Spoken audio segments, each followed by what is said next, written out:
Hola, bienvenidas y bienvenidos. Soy Natalia Treviño. En la clase de hoy vamos a desarrollar el tema infecciones de transmisión vertical, primera parte, y vamos a comenzar con el abordaje diagnóstico en la embarazada. La mujer embarazada está expuesta a contraer infecciones. Muchas de estas infecciones tienen riesgo de afectar al feto y al recién nacido. Si bien la probabilidad de que una infección afecte el curso del embarazo o el feto es baja, es menor al 1%, el gran problema es que muchas de estas infecciones tienen un curso asintomático en la embarazada y la mayoría de los recién nacidos afectados nacen con buenas condiciones de salud y las secuelas pueden aparecer más tardíamente. Por esto, las infecciones de transmisión vertical constituyen uno de los problemas más importantes en salud pública, con gran impacto en la morbilidad y mortalidad materno-infantil. Las infecciones de transmisión vertical son todas aquellas infecciones transmitidas de madre a hijo durante el embarazo, el parto o aún en el puerperio. Dependiendo del momento en que ocurran estas infecciones, nos podemos referir a ellas como infección congénita, cuando la transmisión de la infección de la madre al hijo ocurre intraútero durante el periodo embrionario o fetal. Infección perinatal, cuando la transmisión de la infección de madre a hijo ocurre en el parto o en el momento cercano al parto. E infección postnatal, cuando la infección ocurre posterior al parto, por ejemplo, durante el periodo de lactancia. ¿Cómo llegan los microorganismos a infectar al embrión, al feto o al recién nacido? La transmisión vertical de microorganismos al embrión y al feto puede ocurrir por vía ascendente, desde vagina, ascendiendo por cuello uterino hasta alcanzar el líquido amniótico, o por vía hematógena, es decir, a través de la sangre materna, como resultado de la viremia, la bacteriemia o la parasitemia de la mamá. La transmisión vertical de microorganismos al recién nacido puede ocurrir durante el parto, como vimos anteriormente, por contacto con mucosas, lesiones en el canal de parto. También puede ocurrir durante la lactancia materna, por contacto con secreciones respiratorias o por contacto con piel lesionada. Existen numerosas infecciones bacterianas, virales y parasitarias que pueden transmitirse desde la madre al feto o al recién nacido y que representan un riesgo para él.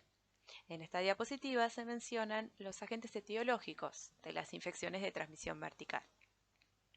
Dentro de las bacterias podemos mencionar al Treponema pallidum, que es el agente causal de la sífilis, una infección de transmisión sexual, pero que también es agente causal de la sífilis congénita.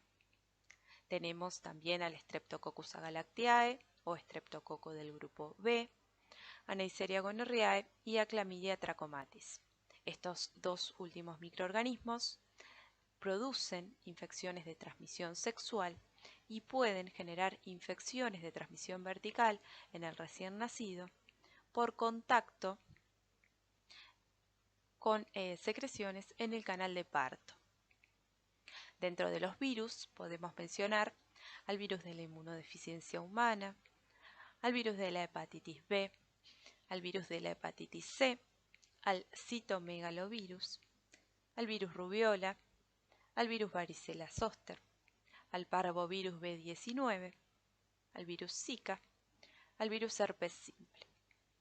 Y dentro de los parásitos podemos mencionar a Trypanosoma cruzi, que es el agente causal de la enfermedad de Chagas y que puede producir Chagas congénito, a Toxoplasma gondii, que es el agente etiológico de la toxoplasmosis y también puede producir toxoplasmosis congénita, y a los parásitos del género Plasmodium, que son los agentes causales del paludismo o la malaria.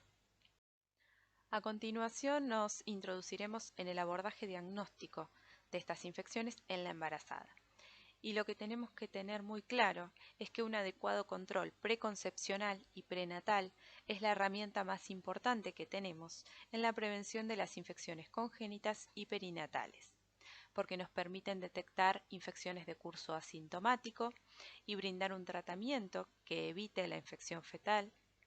Nos permite identificar a la población susceptible y vacunar o aconsejar para evitar la infección durante el embarazo.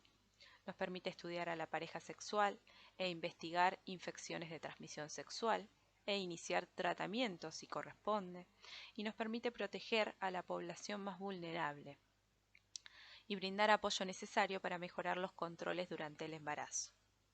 En nuestro país, cerca del 20% de los embarazos son en mujeres adolescentes y solo el 40% de todas las mujeres embarazadas inicia sus controles antes de la semana 14 de edad gestacional. ¿Sí? Por eso es importante remarcar que debemos trabajar para mejorar no solo la calidad de los controles, sino también mejorar la captación de las pacientes precozmente durante el embarazo. El abordaje diagnóstico en la embarazada, idealmente, debería comenzar en la etapa pregestacional.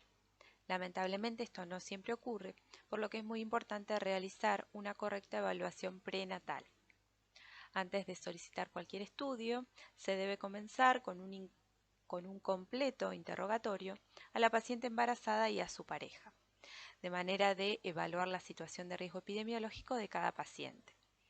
Indagar sobre el lugar de residencia, el riesgo ocupacional, si la embarazada trabaja en contacto con sangre o en contacto con niños pequeños, los antecedentes de enfermedades exantemáticas de la infancia, si tiene conductas sexuales de riesgo, si padece alguna enfermedad de transmisión sexual, hepatitis viral, si ha recibido transfusiones de sangre o derivados, si padece infecciones recurrentes, como puede ser infecciones urinarias o vaginosis bacteriana. Las vacunas recibidas, y este es un punto muy importante, tenemos que aprovechar este momento para revisar calendario de vacunación, para administrar las vacunas que puedan y deban aplicarse durante el embarazo y para programar para después del embarazo aquellas vacunas que estén contraindicadas durante el mismo. También es importante interrogar a la pareja sobre sus antecedentes. Se debe realizar además un examen clínico y ginecológico en la paciente embarazada, revisar los controles serológicos realizados con anterioridad para evitar pedir estudios innecesarios y finalmente solicitar estudios serológicos a la embarazada y a la pareja. Este espacio debe ser aprovechado para brindar consejería en relación con vacunas y enfermedades de transmisión sexual y poder transmitir la importancia de la salud de la pareja para evitar infección fetal. ¿Qué controles infectológicos solicitaremos en la embarazada? En la primera consulta debemos solicitar siempre estudios para evaluar el estado serológico de la embarazada respecto a sífilis, HIV, hepatitis B, Chagas y toxoplasmosis. ¿Qué debemos solicitar entonces? Para evaluar sífilis solicitaremos un método indirecto como es la VDRL. Es una prueba no treponémica que detecta anticuerpos. Para el estudio de HIV también solicitaremos un método indirecto y buscaremos anticuerpos específicos por ELISA contra el virus de la inmunodeficiencia humana.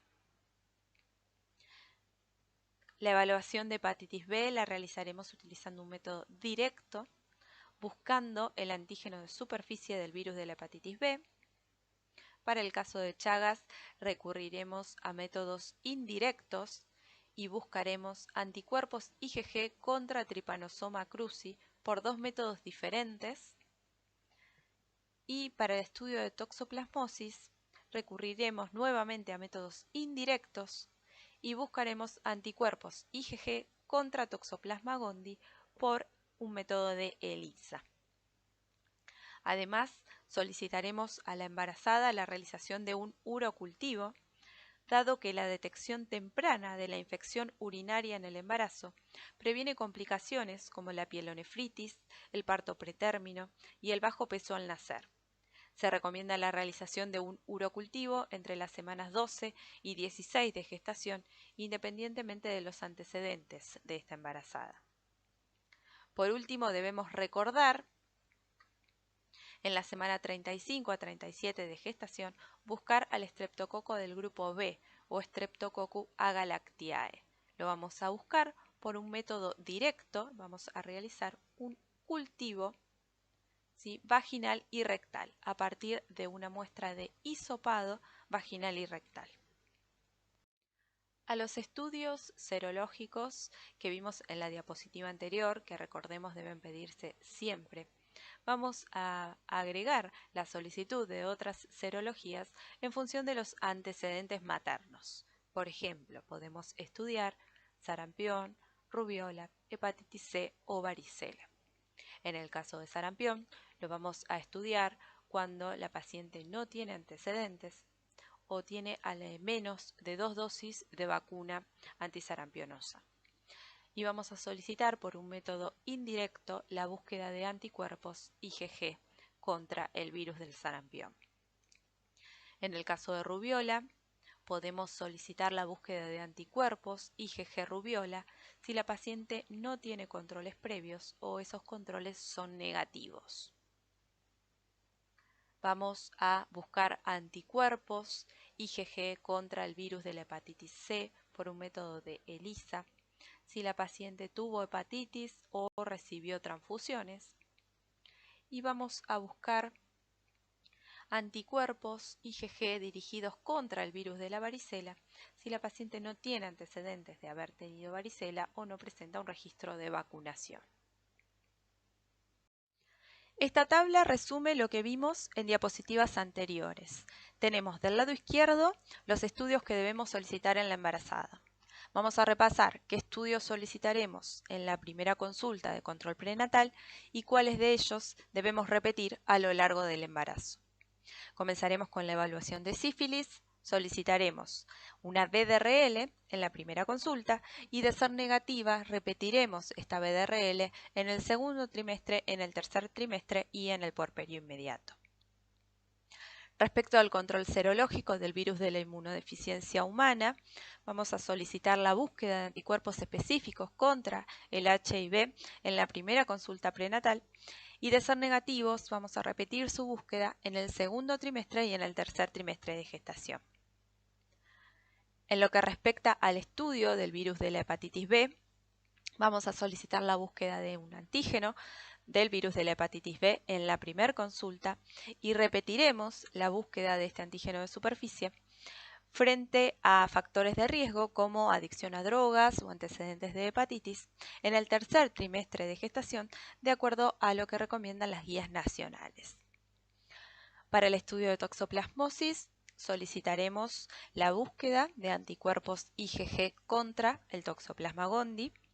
Si la serología en la primera consulta es negativa, solicitaremos nuevamente este estudio en el segundo trimestre y en el tercer trimestre de gestación. Y además asesoraremos a la embarazada sobre medidas higiénico-dietéticas para prevenir la toxoplasmosis. En lo que respecta al estudio de la enfermedad de Chagas, solicitaremos en el primer control prenatal la búsqueda de anticuerpos IgG dirigidos contra el Trypanosoma cruzi. Recordemos además que debemos buscar al estreptococo del grupo B en un cultivo rectal y vaginal entre las semanas 35 a 37 de gestación. Debemos solicitar además un urocultivo para el estudio de esta embarazada que se recomienda realizar entre las semanas 12 y 16 de gestación. Y podemos solicitar además otros controles serológicos para evaluar, por ejemplo, varicela, rubiola o sarampión, si corresponde. Por último, debemos aprovechar la primera consulta gestacional para evaluar el carnet de vacunación de la embarazada. Recordemos que la vacunación de la embarazada es una oportunidad excepcional para proteger a la madre y al hijo, ¿sí?, durante los primeros meses de vida, y que las vacunas que pueden y deben aplicarse en el embarazo son la vacuna antigripal, que se recomienda para todas aquellas mujeres que van a cursar su embarazo en época otoño-invierno y que se puede aplicar en cualquier momento del embarazo. La vacuna triple bacteriana, que protege contra difteria, tétanos y bordetella pertussis. y se aconseja su aplicación en cada embarazo luego de la semana 20 de edad gestacional, y la vacuna contra el virus de la hepatitis B. ¿Sí? El embarazo es un buen momento para iniciar o completar esquemas con esta vacuna.